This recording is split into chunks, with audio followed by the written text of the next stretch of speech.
Hey guys, Steve and Donnie with Ranch Hands. So we just did a plumbing repair.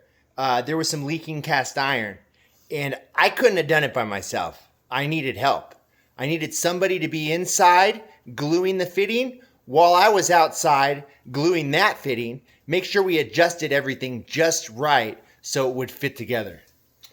And then, after we got it all together, we went through, we tested it. Steve went upstairs, he flushed it a few times. We had Izzy on the outside. We checked it, there's no leaks. We went through a few rounds of flushing to make sure. So now we're going to seal up the sealant. We're going to start mudding. Sweet. Thanks, Donnie.